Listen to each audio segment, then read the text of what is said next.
नमस्कार दोस्तों, स्वागत है आप सभी का हमारे YouTube चैनल देव जी के ट्रिक में। दोस्तों, इस चैनल पर आपका क्रैश कोर्स चलाया जा रहा है, जहां पर आप इकोनॉमिक्स और ज्योग्राफी के वीडियो आसानी से प्राप्त कर सकते हैं। लेकिन अगर आप वीडियो देख रहे हैं तो डेली आप वीडियो देखिए और डेली नोट्स बनाते जाइए। अगर डेली आप नोट्स बनाते जाएंगे तो एक मंथ में आपके यहाँ पर लगभग जो इकोनॉमिक्स होती है वो भी पूरी हो जाएगी, साथ में आपकी ज्योग्राफी भी पूरी हो जाएगी। जो ज्योग्राफी का वीडियो होता है वो आपको मॉर्निंग में मिल जाता है 10 से 11 बजे, और शाम का जो वीडियो होता है इकोनॉमिक्स वो आपको यहाँ पर 5 से 6 बजे के बाद आपको यहाँ पर इकोनॉमिक्स का वीडियो मिल जाएगा। डेली ये आपके प्रोसेस होंगे। अगर आप कंपटीशन की तैयारी कर रहे हैं तो देखो, प्रैक्टिस सेट की बात अलग होती है। अगर आप प्रैक्टिस सेट करना चाहते हैं तो हमारे मैजिक एजुकेशन चैनल से जुड़ सकते हैं। दूसरा हमारा चैनल है, इस वीडियो के नीचे लिंक दे दिया है, वहाँ पर आपके प्रैक्टिस सेट कराए जाते हैं इसी से रिलेटेड, और यहाँ पर आपको पढ़ाया जाता है जो कि थ्योरी और बोर्ड के माध्यम से भी।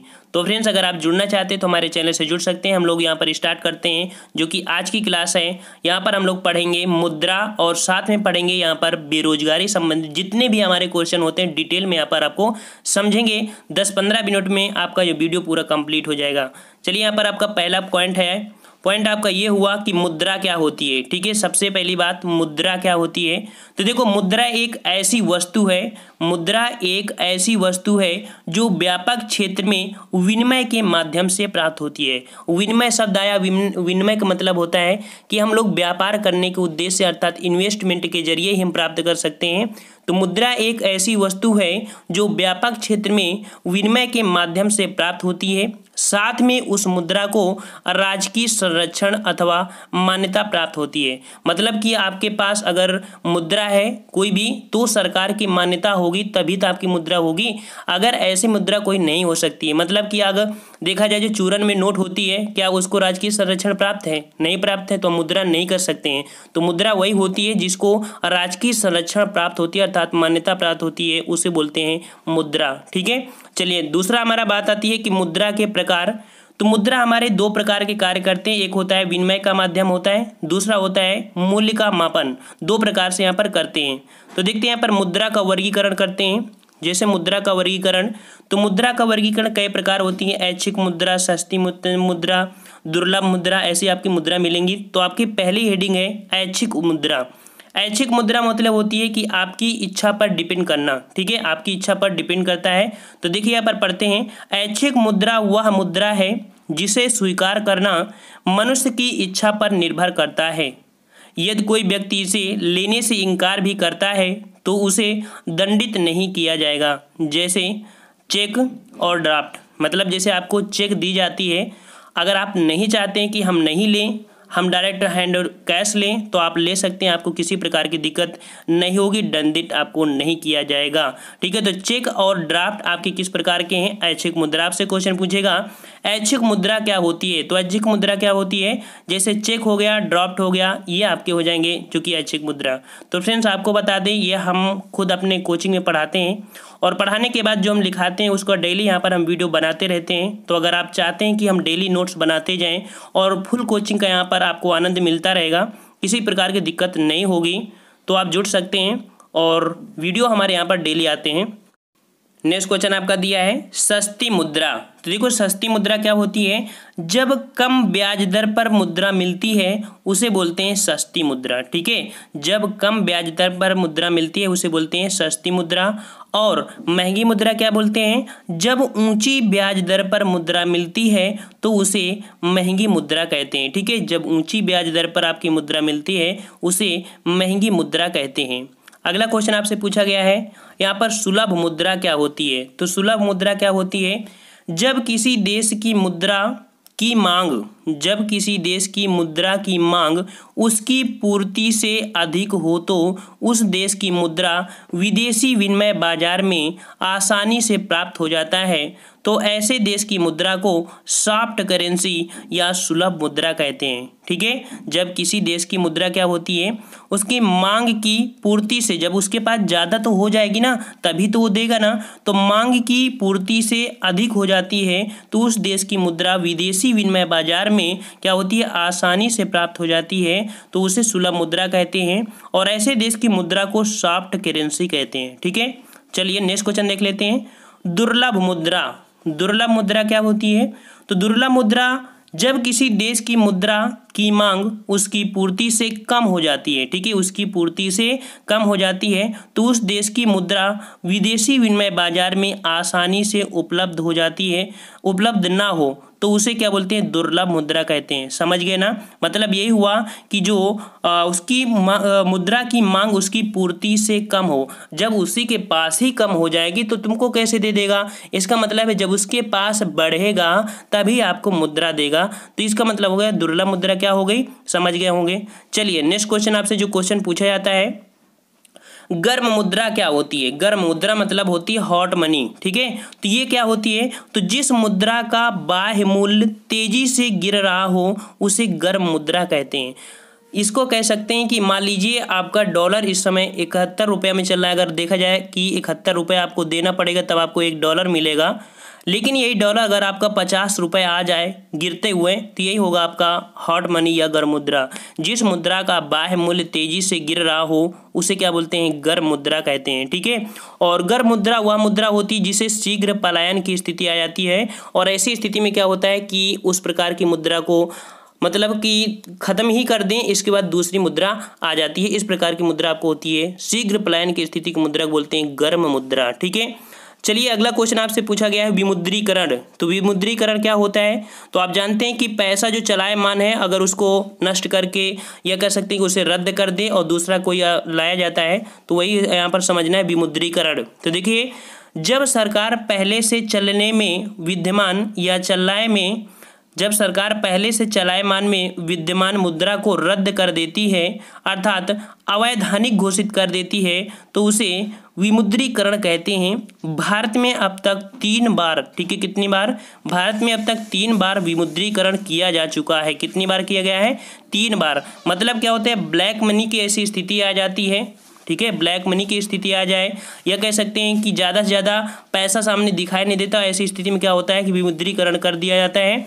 और या तो पैसे की जो मात्रा है वो अगर कम हो जा रही है अर्थात उसकी क्वालिटी कम हो जा रही है तो भी क्या करेंगे? मुद्रा का विमुद्रीकरण कर देंगे, तो उसे बोलते हैं विमुद्रीकरण। आप समझ गए होंगे ना। चलिए अब यहाँ पर आ गया है कि 3 बार हमारा विमुद्रीकरण किया गया, तो कब कब किया गया है? तो यहाँ पर देखिए, पहली बार जब किया गया था तब हमारी किसी प्रकार की सरकार नहीं थी, तब आपका सन 1946 में देख सकते हैं कि आपको जनवरी 1946 में 100 रुपये से ऊपर की जितने भी नोटें थे उन पर आपकी बंदी लगा दी गई थी, ठीक है। कितनी? 100 रुपये से ऊपर की नोट बंद किए गए थे। कब? 1946 में। दोबारा कब हुआ था? तो ये आपका जनवरी 1978 ईस्वी में किया गया था, ठीक है। जनवरी 1978 में विमुद्रीकरण किया गया और इस पर हमारी नोटें कितनी थी? 1000 की नोट, 5000 की नोट और 10,000 रुपये की नोटों पर इस पर पाबंदी लगाई थी। और इस समय भी आपकी सरकार थी कौन? भारतीय जनता पार्टी, अर्थात यहाँ पर कह सकते हैं कि जनता सरकार इस समय भी थी जब दोबारा के यहाँ पर क्या हुआ था? विमुद्रीकरण हुआ था। तीसरा पॉइंट आता है कि 8 जनवरी 2016 को जो तिवारा हुआ है वो आपका 500 नोटों का और 1000 नोटों का यहाँ पर बंदी हुई थी। कब हुई थी? 8 नवंबर 2016 को हुआ था। तो 3 बार आपके हो गए ना, और इस समय भी भारतीय जनता पार्टी सरकार थी। अगला क्वेश्चन आपका दिया है कि भारत में पत्र मुद्रा का प्रचलन 19वीं शताब्दी में हुआ था। जो हाथों में आप देखते हैं कि मुद्रा, पहले सिक्के चलते थे आपके, लेकिन अब क्या चलते हैं आपके? पत्र मुद्रा, था तो नोटों वाला है। तो भारत में पत्र मुद्रा का प्रचलन 19वीं शताब्दी में हुआ था। सबसे पहले अंग्रेज सरकार ने बैंक ऑफ बंगाल, ठीक है, सबसे पहले अंग्रेज सरकार ने बैंक ऑफ बंगाल को नोटों की निकासी का अधिकार दिया, ठीक है, नोटों की निकासी का अधिकार दिया था। अब अगला पॉइंट होता है कि जब हमारे भारत में हमारा कब आया? तो 1935 ईस्वी में रिजर्व बैंक की स्थापना होने पर, 1935 में रिजर्व बैंक की स्थापना होने पर नोट निर्गमन का जो अधिकार दिया गया वो किसके पास? रिजर्व बैंक को सौंप दिया गया, ठीक है, रिजर्व बैंक को सौंप दिया गया। तो 1935 से जो बैंक की और या नोटों का निर्गमन करने का अधिकार किसको दे दिया गया? यहाँ पर जो रिजर्व बैंक है, ठीक है। अच्छा, यहाँ पर आप देख रहे होंगे न्यूनतम कोष प्रणाली। तो अभी वीडियो आपका ख़त्म नहीं हुआ है, इसके नीचे और वीडियो है, लेकिन ये न्यूनतम कोष प्रणाली है, ये आपका अगले दिन आपको वीडियो आएगा क्योंकि क्लास इतनी हो पाई थी।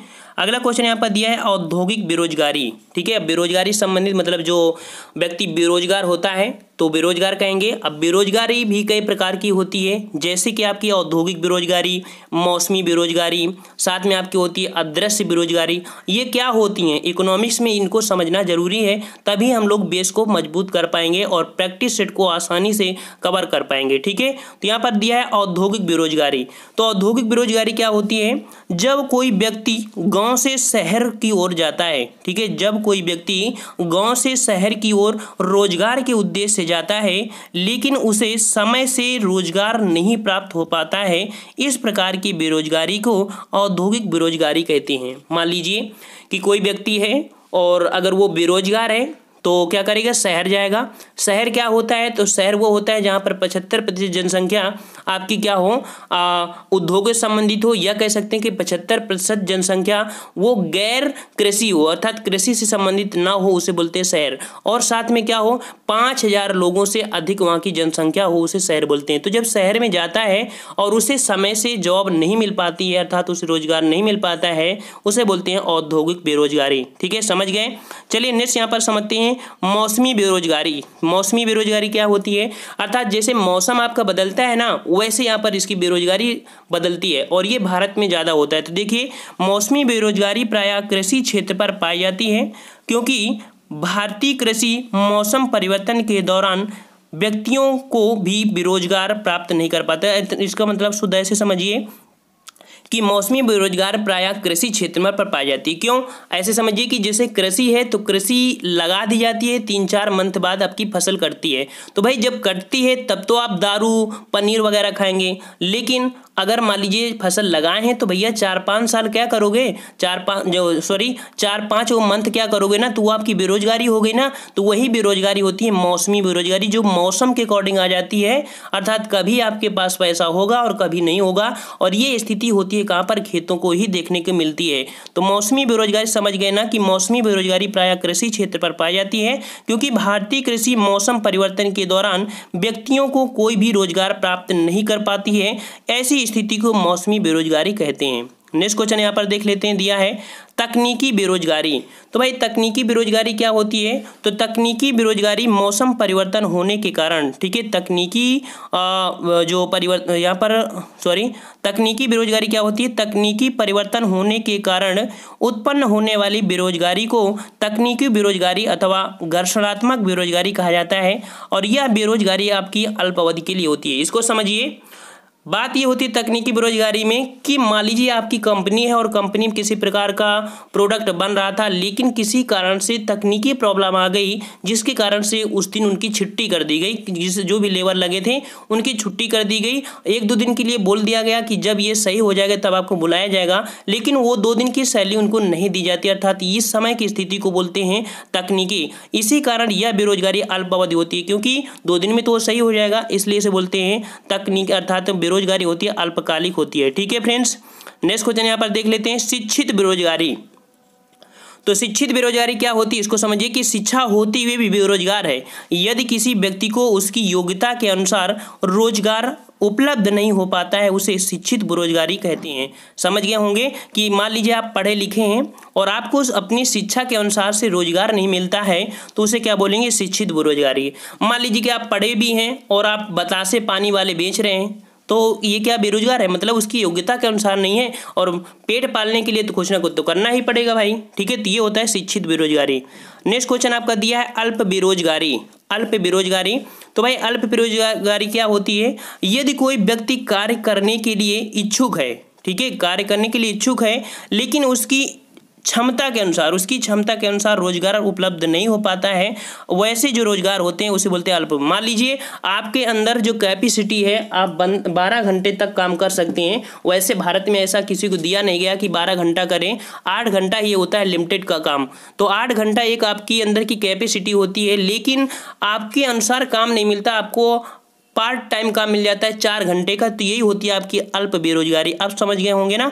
चलिए नेक्स्ट क्वेश्चन आपका दिया है अदृश्य बेरोजगारी। ठीक है, अदृश्य बेरोजगारी दिया है, तो अदृश्य बेरोजगारी या छिपी हुई बेरोजगारी या प्रच्छन्न बेरोजगारी, या इसे बोलते हैं सीमांत, या इसे बोलते हैं गुप्त।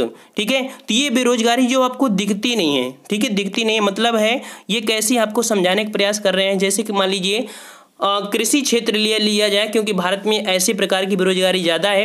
जैसे कृषि क्षेत्र में देखिए, काम 2 लोगों का होगा तो बोलेंगे 10 लोग आ जाओ भाई, ठीक है, धीरे धीरे काम करेंगे उसको। जैसे आप देखते हैं मनरेगा का कार्य होता है तो वहाँ पर काम होता है 4 लोगों का, अर्थात वो धीरे धीरे काम करते रहते हैं, अपने स्ट्रेंथ के अनुसार कार्य नहीं करते हैं। तो उसी में क्या होता है कि वही कार्य 4 लोग कर सकते हैं, लेकिन यहाँ पर 10 लोगों को बुला लिया जाता है। तो जो एक्स्ट्रा हो जाते हैं वही बोलते हैं अदृश्य, जो दिखता नहीं है, ठीक है। तो अदृश्य हुआ भारत में पाए जाने वाले बेरोजगारी के सभी स्वरूपों में सर्वाधिक मात्रा में अदृश्य बेरोजगारी पाई जाती है। यह मुख्यतः कृषि क्षेत्र में पाई जाती है। समझ गए होंगे ना, मतलब वही काम आप कर सकते हैं 2 लोग मिलके, लेकिन वहाँ पर कहते हैं चलो ज़्यादा बोझा ना हो, 2 को और बुला लेते हैं। वही होता है कि ज़्यादा काम वहाँ पर दिया है। अगला पूर्ण रोजगार, पूर्ण रोजगार होना चाहिए भाई। यहाँ पर हमने बेरोजगार गलती हो गया था, तो यहाँ पर पूर्ण रोजगार है।